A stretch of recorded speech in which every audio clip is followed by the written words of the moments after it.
Hello guys, welcome back to my YouTube channel. दोस्तों, बात करेंगे हम बीपीएससी टीआरई 2.0 नई शिक्षक भर्ती को लेकर के बात करेंगे हम।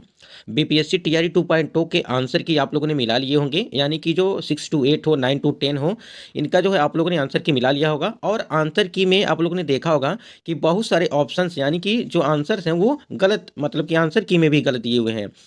आपको बता दें कि हमने पोल के माध्यम से एक चीज़ करवाई थी और आप लोगों ने बताया था कि लगभग 1 से 2 प्रश्न, बहुत सारे अभ्यर्थी 1 से 2 प्रश्न बता रहे हैं और बहुत सारे अभ्यर्थी हैं कि लगभग 5 से अधिक प्रश्नों को वो बता रहे हैं कि जो है आंसर की में भी गलत दिया हुआ है। तो ऐसे में देखिए, जो वो प्रश्न हैं, तो आपत्ति के लिए आपको टाइम दिया गया था और आपत्ति आप लोग उसी डेट में करिएगा। नहीं तो आपको क्या करना है, यदि बाद में आपत्ति करते हैं, जब बीपीएससी नया एक नोटिस जारी करेगा आपत्ति करने के लिए, तो आपको वहाँ पे फीस देना पड़ेगा, यानी कि लगभग 500 रुपये पर जो है प्रश्न के लिए जो आपको फीस देना पड़ेगा। इसलिए आपत्ति आप अभी से करते रहिए, यानी कि डेट के अंदर ही कर लीजिए आपत्ति, और ऑथेंटिक बुक के माध्यम से करिए जो आपकी एससीईआरटी एनसीईआरटी होती हैं।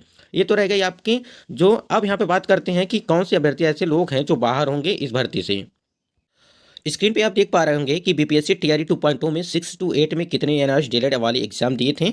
तो यहाँ पे देखिए, एग्जाम तो दिए थे लगभग 65%। हाँ, तो यहाँ पे 65% आप जो देख रहे हैं, तो यानी कि ये जो 65% है, ये अभ्यर्थी तो बाहर ही होंगे, यानी कि जो एनआरएस डीएलएड वाले अभ्यर्थी, क्योंकि सुप्रीम कोर्ट का आर्डर था कि इनको जो है पीआरटी से जो है बाहर किया जाएगा, क्योंकि इन्होंने 18 महीने का कोर्स किया था। तो ऐसे में देखिए, बहुत सारे अभ्यर्थी इस यहाँ से बाहर होंगे। उसके बाद से आपका जो है, और बहुत सारे अभ्यर्थी ऐसे होंगे जो 6 to 8, 9 to 10 और 11 to 12 में सभी में परीक्षा देंगे, और सभी में मान लीजिए उनका सिलेक्शन हो जाता है तो उनकी सीटें, मान लीजिए तीनों में भी उनका सिलेक्शन हो जाता है, तो वो तीनों में तो नौकरी करेंगे नहीं, सिर्फ एक ही में करेंगे। तो इसलिए उनकी जो 2 सीटें मतलब कि पहले से रिजर्व रहेंगी, वो तो मान लीजिए वो तो खाली ही रह जाएंगी फिर। तो ऐसे में जो है सेकंड मेरिट लिस्ट भी आने की संभावना रहती है। लेकिन आप लोगों ने देखा होगा कि टीआरई 1 में सेकंड मेरिट लिस्ट जो आई है, यानी कि जो पूरक रिजल्ट आया है, वो बहुत ही कम आया है। पहले लगभग 29,000 की 30,000 के आसपास बताई जा रही थी, लेकिन आपको 2900 कुछ जो है सीटें उसमें देखने को मिली हैं। तो इस प्रकार से जो है बहुत सारे अभ्यर्थी हैं कि एक से लगा करके जो है कई में फॉर्म अप्लाई किए थे, और उनका सिलेक्शन मान लीजिए किसी एक में हो जाता है तो वो एक ही में करेंगे, तीनों में तो करेंगे नहीं, लेकिन जो सीटें हैं वो रिक्त रह जाएंगी। आपका जो कटऑफ बनेगा वो 120 पर ही बनेगा, यानी कि जो 30 नंबर का जो लैंग्वेज का पेपर था, आपको उसमें 22 हिंदी और 8 जो इंग्लिश का था, उसमें से आपको 9 नंबर पासिंग के लिए चाहिए था। और जिनका भी 9 नंबर आया होगा वो वही सिर्फ इस भर्ती में सम्मिलित होंगे, और वो लोग अभ्यर्थी बाहर हो जाएंगे जिनका 9 नंबर नहीं आ गया, यानी कि क्वालिफाई नहीं होंगे, तो वो बाहर हो जाएंगे। तो सीटें कितनी भरी जाएंगी, या 70 मतलब कि 75% सीटें भरी जाएंगी, या 100% सीटें जो है भरी जाएंगी। उसी में आप लोगों ने देखा होगा टीआरई 1 में जो 5% की छूट की बात भी की गई थी, लेकिन यहाँ पे उस समय जो है कोई भी चर्चा उसके बारे में नहीं की गई और उसमें कोई भी छूट नहीं दिया गया था। और एक चीज़ यहाँ पे देखिए, अभ्यर्थी जो परेशान हैं, जो आपकी क्राइटेरिया है, यानी कि बहुत सारे अभ्यर्थी ऐसे होंगे जो क्राइटेरिया फुलफिल नहीं कर पाएंगे। यानी कि जो जनरल के लिए जो रखी गई थी आपकी 40%, वहीं पे बीसी के लिए रखी गई थी आपकी 36%, और जो ईबीसी के लिए जो रखी गई थी वो 34% रखी गई थी, और एससी एसटी के लिए जो 39। इस प्रकार से जो है, मान लीजिए जिनका भी इस क्राइटेरिया से कम होगा, यानी कि कम होगा इससे, वो तो बिल्कुल समझिए एक तरह से एकदम बिल्कुल ही बाहर हो जाएंगे, क्योंकि 40 से कम जनरल वालों की वो बाहर होंगे। यदि 40 क्वालिफाइंग होता है, यानी कि 40% जो है, यानी कि 48 नंबर जिनका आएगा, वही अभ्यर्थी जो है इस भर्ती में आगे रहेंगे, और इतना कट ऑफ तो जाएगा नहीं। मतलब कि ये तो सबसे लो का है, यानी कि जो आपकी क्वालिफाई होने के लिए है 48 नंबर, यानी कि 40% के लिए। यहाँ पे हम 9 to 10 की बात कर लेते हैं, जो हिंदी विषय के लिए है, यानी कि हिंदी विषय के जो आपके कितने स्कोर बन रहे हैं, आप वो देख सकते हैं यहाँ पे।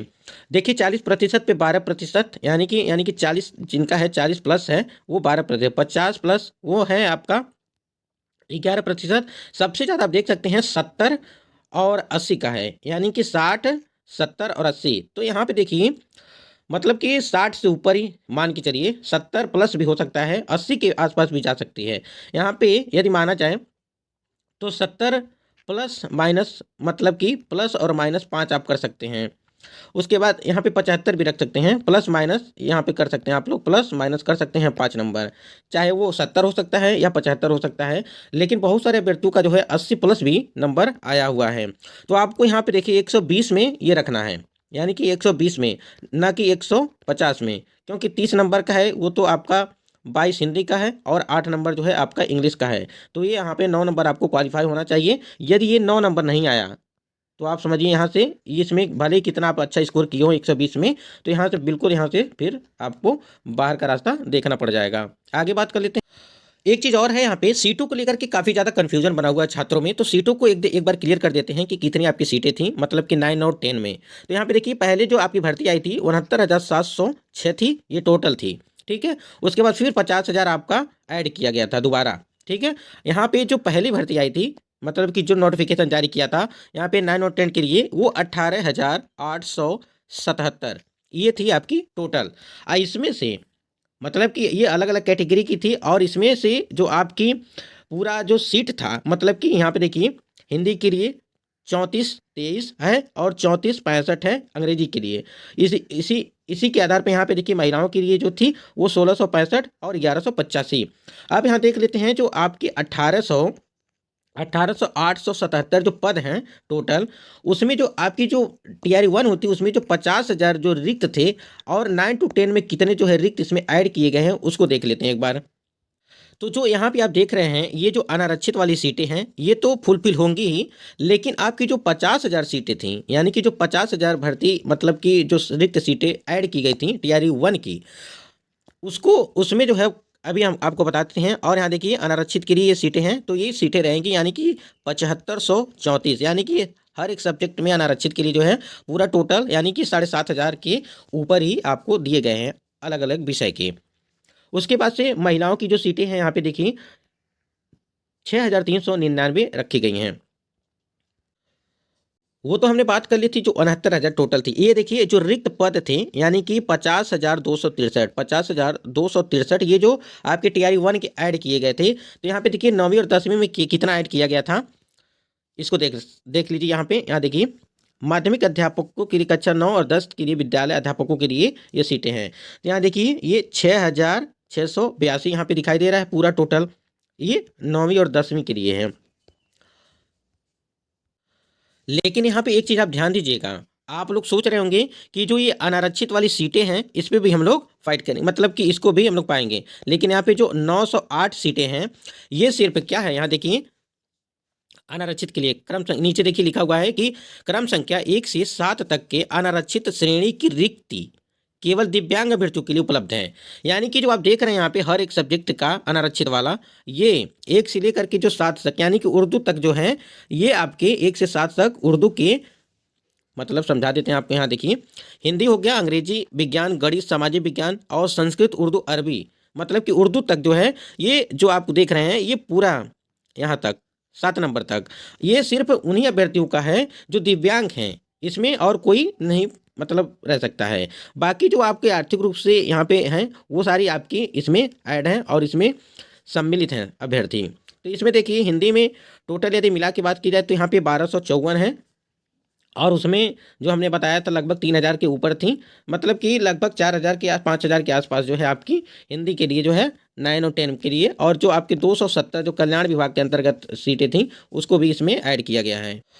PPSC ने रिवाइज कट ऑफ मार्क 9 और 10 का जारी किया था रात में, यानी कि यहाँ देख सकते हैं कि हिंदी के लिए जो आपके 54 और इसके बाद यहाँ पे अनरिजर्व कैटेगरी का जो हिंदी का बना था वो 54 बना था, इस मतलब कि पिछली बार 54। तो यहाँ पे देखिए सीटों के हिसाब से जो है यहाँ पे कट ऑफ भी रखी गई थी कि नंबर। तो यहाँ पे देख सकते हैं कि हिंदी के लिए 54 यानी कि अनरिजर्व कैटेगरी की हैं। फिर यहीं पे बंगाली की बात करें 52 अनरिजर्व कैटेगरी की हम लोग सबसे पहले बात कर लेते हैं। उर्दू के लिए आपका 58 है, फिर संस्कृत के लिए 66, फिर अरबिक के लिए यहाँ पे जो है 47, फिर पर्सियन यहाँ पे 50, इंग्लिश के लिए 48, यहाँ पे देखिए इंग्लिश के लिए 48, उसके बाद साइंस के लिए आपका 46, फिर मैथमेटिक्स के लिए आपका 70, फिर सोशल साइंस का आपका है मतलब कि 74, यानी कि सबसे अधिक देखा जाए तो आपका SST यानी कि सोशल साइंस का यहाँ पे बना हुआ था। तो इस बार भी संभावना है कि सोशल साइंस का मतलब ज़्यादा ही रहने वाला है कट ऑफ, क्योंकि अभ्यर्थी इसमें बहुत ज़्यादा हैं और उन्होंने अच्छा स्कोर भी किया है। तो आप इसको मान के चलिए कि मतलब कि 70 प्लस, मतलब पहले तो 70 यानी कि 74 था ही, तो 70 से ऊपर ही मान के चलिए, 74 के ऊपर ही मान के चलिए कि आपका सिलेक्शन तभी होगा इसमें। यानी कि SST में बात करें, मैथमेटिक्स की भी बात करें, देखिए मैथमेटिक्स में भी 70 प्लस के ऊपर ही है, पहले भी 70 ही था, तो इस बार भी 70 के ऊपर ही रहेगा। इस बार भी कैंडिडेट्स बहुत हैं और बहुत अच्छा स्कोर भी किए थे, लेकिन इस बार की जो मैथ थी वो कैलकुलेटिव थी, यानी कि बहुत ही लेंदी थी, कैलकुलेशन करने में जो है टाइम लग रहा था। यहीं पे साइंस की बात करें 46, यानी कि अनरिजर्व कैटेगरी की हम लोग बात कर रहे हैं, और यहाँ पे 46 साइंस के लिए बात कर लेते हैं। तो 46 है, तो यहाँ पे आप लोग मतलब कि 46 है तो इस पे जो है आप लोग प्लस माइनस मतलब कि प्लस ही मान के चलिए, इसमें लगभग 5 नंबर तक, यानी कि 50 प्लस मान के चलिए यहाँ पे। उसके बाद संस्कृत के लिए आप यहाँ देख सकते हैं कि संस्कृत का जो बना हुआ है वो 66 बना हुआ है, तो इसका भी हम लोग 70 प्लस ही मान के चलेंगे। इस बार कट ऑफ इसलिए ज़्यादा मान के चला जा रहा है क्योंकि बहुत सारे अभ्यर्थी हैं और स्कोर भी अच्छा अच्छा किए हैं इस वजह से। क्योंकि देखिए तो कट ऑफ ऊपर नीचे हो सकता है, क्योंकि देखिए बहुत सारे अभ्यर्थी ऐसे होंगे जो सीटेट का मतलब बहुत सारे ऐसे अभ्यर्थी होंगे जो उनका सीटेट भी क्वालिफाई नहीं होगा, और डॉक्यूमेंट वेरिफिकेशन सिर्फ उन्हीं अभ्यर्थियों का होगा जिनका सारा डॉक्यूमेंट कंप्लीट होगा, उसी का होगा डॉक्यूमेंट वेरिफिकेशन। और आपको बता दें इस प्रकार से जो आपका चयन हो मतलब कि टाइप ब्रेकर के नियम के अनुसार ही आपका चयन होगा। मतलब कि पहले जो आपके सब्जेक्ट है उस पे उस नंबर के आधार पर आपको देखा जाएगा, यदि उसका वो नंबर आपका बराबर है तो उसके आधार पर लैंग्वेज वाला आपका पोर्शन देखा जाएगा, लैंग्वेज में यदि बराबर है तो आपको डेट ऑफ बर्थ के हिसाब से देखा जाएगा। उसके बाद से वहाँ पे आपके अल्फ़ाबेटिकली नाम के अनुसार जो है आपका सिलेक्शन होगा। तो इस प्रकार से बहुत सारे अभ्यर्थी ऐसे होंगे जो डॉक्यूमेंट उनका कंप्लीट नहीं है, वह जो होगा नौकरी से बाहर हो जाएंगे, यानी कि उनका डॉक्यूमेंट वेरिफिकेशन नहीं होगा। इसलिए हमने आपको बता रहा पहले से भी बता रहे हैं कि जो भी डॉक्यूमेंट आपका इनकम्प्लीट है उसको आप लोग सही कर लीजिए, और जो आपके कॉलेज पे जो भी आपका सर्टिफिकेट है वो नहीं मिला है तो आप लोग कॉलेज पे जा करके उसको बात करिए। यदि और उसके बाद जाति निवास आय जो भी बनवाना है अभी से दे दीजिए। और अभी देखिए डॉक्यूमेंट वेरिफिकेशन का डेट नहीं आया है, और वाटर मार्क वाला जो आपका है बीपीएससी के द्वारा जो वाटर मार्क वाला आपको मिलेगा सर्टिफिकेट, वो हम आपको बता देंगे जब आएगा। तो दोस्तों आशा करते हैं ये वीडियो आपको पसंद आएगा। वीडियो पसंद आए तो वीडियो को लाइक करिएगा, और चैनल पे पहली बार विजिट किए तो चैनल को भी सब्सक्राइब कर सकते हैं। आज की वीडियो में बस इतना ही।